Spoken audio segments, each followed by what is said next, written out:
සෑයක් තිබිලා තියෙනවා. ඒ ශ්‍රී නාමයේ මේ උතුම් සෑයේ තියෙන පිහිට මේ පින්වතුන්ට ලැබිච්ච වාසනාව කොච්චර දෙයක්ද කියලා මේ ධර්ම දේශනාව අවසානයේ ඔයාලට තේරෙනවා.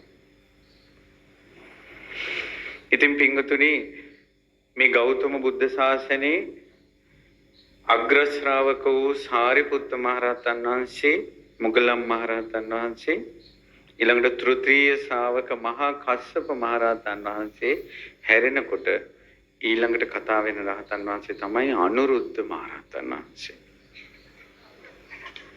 අනුරුද්ධ මහ රහතන් වහන්සේ අවුරුදු 150ක් වැඩ හිටියා. අවුරුදු 148ක් වගේ. දීර්ඝායුෂ. ඒ මහෝත්තමයන් වහන්සේ මේ බුද්ධ ශාසනයේ විශේෂ මහරහතන් වහන්සේ නමක්.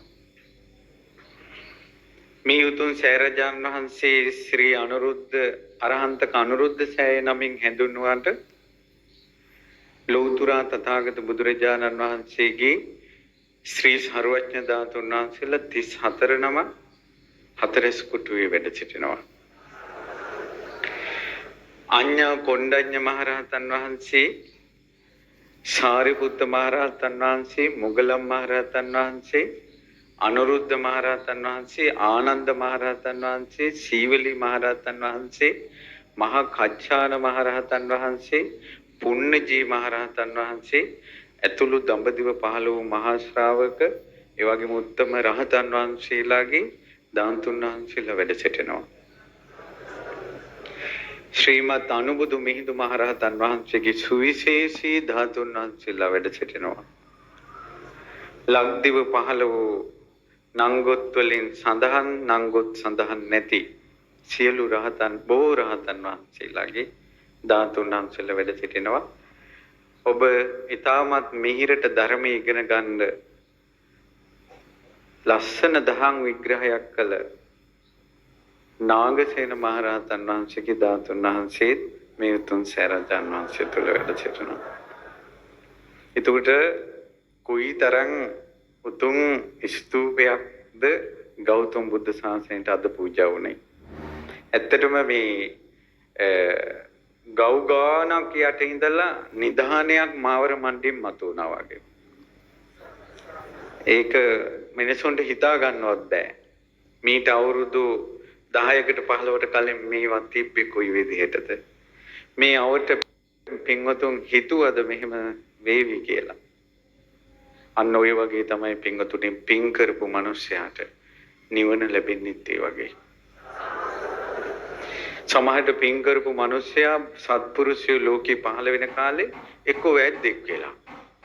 හිතන්නවත් පුළුවන් ද රහත් වෙයි කියලා? නමුත් රහත් වෙනවා. එක්ක මිනි මරුවෙක් වෙලා. හිතන්නවත් පුළුවන් ද රහත් වෙයි කියලා? රහත් වෙනවා. එක්ක තරුණෙක් සමග පැනලා ගිහිල්ලා කෙලිලොල් ජීවිතයකට දුවන කෙල්ලෙක් වෙලා. ඇඟේ නූල් පොටක් නැතුව දුවන පිස්සියක් වෙලා. ඈටත් නිවන ලැබෙනවා. ඒ සසරේ පූරිත පින් තිබ්බයට. ඒත් සසරේ කොහොමද පින් කළේ? මේ විදිහට රහතන් වහන්සේලා පුදලා, බුදුරජාණන් වහන්සේ පුදලා, තථාගතයන් වහන්සේගේ ශ්‍රී සද්ධර්මයේ අහලා, මේ විදිහට ධර්මය අහන්න කැප වෙලා, දුර ඉඳලා ඇවිල්ලා, ඒ පින හිතේ මෝරලා බුදුරජාණන් වහන්සේ කාලේ එයා මොන විදිහට ඉපදුනත් ප්‍රශ්නයක් නැහැ. අපේ ලෞතර බුදුරජාණන් වහන්සේට පුළුවන් අඳුරු කුටියක දිලෙන පහනක් වගේ කවදා හරි සංසාරේ කරපු පින දකින්න පුළුවන්. ඒ නිසා ඔබ අද මේ ධර්මයේ අහන පින, ඒ වගේම මේ සෑරජාන් වහන්සේ වැඳපු පින, මේ සෑයට මුල්ලු කාලෙන් ධනෙන් ශ්‍රමයෙන් කැපවන උදව් උපකාර කළ අසා දැක බලා සතුටු පින ලෝකේ කවුරු දැනගත්තේ නැති වුණත් අපිටත් අමතක වෙලා කියත් ලෞතර බුදුරජාණන් වහන්සේගේ පංච නේත්‍රයට පේනවා. ඒ නිසා හිත සතුටින් මේ රැස් වෙන පින ගැන හිතලා සතුටු වෙන්න මේ වෙලාවෙත් ඊටමත් උතුම් චිත්ත ප්‍රසාදයේ පිණිස පවතින විස්තර කියලා දෙන්නේ ධර්මයෙන් අපේ අනුරුද්ධ මහරහතන් වහන්සේ ගැන. මීට කල්ප ලක්ෂයකට කලින් තමයි පාරමී ධර්මයන් පුරන්න ආරම්භ කළේ. පදුමුත්තර බුදුරජාණන් වහන්සේ දිවස්ලාභයෙන් අතර අග්‍ර රහතන් වහන්සේ නමක් වර්ණනා කළා.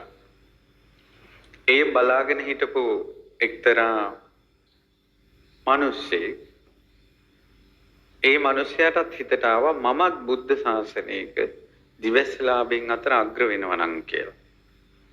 හිතේ උතුම් අදහස සංගවාගෙන දවස් 7ක් සංඝයාට බුද්ධ ප්‍රමුඛ මහා සංඝරත්නයට දන් දුන්නා. පින්වතුනි අපිට කාලෙන් කාලෙට උතුම් අදහස් එනවා තමයි. ඒ අදහස් ආපු පළියට ඉෂ්ට වෙන්නේ නැහැ. ඒ අදහස ක්‍රියාත්මක වෙන්න බලවත් පිනක් ඕන. එතකොට 80 මහා ශ්‍රාවකයන් වහන්සේලාම ඒ තනතුරු පතලා තියෙන්නේ දවස් 7ක් සංඝයාට දන් දීලා. ඉතින් 7 වෙනි දවසේ බුදුරජාණන් වහන්සේ ඉදිරි ප්‍රාර්ථනාවක් කළා මමත් දිවස්ලාභයෙන් අතර අග්‍ර වේවා කියලා. පදුමුත්තර බුදුරජාණන් වහන්සේ දිවසින් දුටුවා කල්ප ලක්ෂයක් ගිය තැන ශාක්‍ය වංශයේ උක්කාක කුලේ ගෞතම නමින් තථාගතයන් වහන්සේ නමක් පහළ වෙනවා. එකල අනුරුද්ධ නමින් දිවස්ලාභයෙන් අතර අග්‍ර වෙන්නේ මේ කෙළඹි පුත්‍රයා කියලා විවරණ ශ්‍රී දීවදාලා. ඒ බුදුරජාණන් වහන්සේගේ මුවෙන් ඒ වචනේ පිටවෙච්ච ගමන් දෙවියන් මරුන් බඹුන් සහිත ලෝකේ කාටවත් ඒක වළක්වන්න බෑ. එදා ඉඳලා කරන පින ඇමිනෙනවා අර විවරණයට. ඒතර බුදුවරු කොයිතරම් මුණ ගැහුණත් රහත් වෙන්න මඟඵල ලබන්න පින තිබ්බත් මඟඵල නොලබා ඒ පින එකතු යනවා අර විවරණයට. ඒ 80 මහා ශ්‍රාවකයන් වහන්සේලා කියලා කියන්නේ හිතා ගන්නවත් බැලි පුණ්‍ය ස්කන්ධයක් තියෙන උත්මයෝ. මක් නිසාද අපේ බුද්ධ ශාසනයේ රහත් වුණා කාශ්‍යප බුදුරජාණන් වහන්සේගේ ශාසනය පින් කරපු අය. කාශ්‍යප මීට කලින් බුදුරජාණන් වහන්සේගේ ශාසනය පින් කරපු අය අපේ බුද්ධ ශාසනයේ රහත් වුණා. එක බුද්ධාන්තරයයි.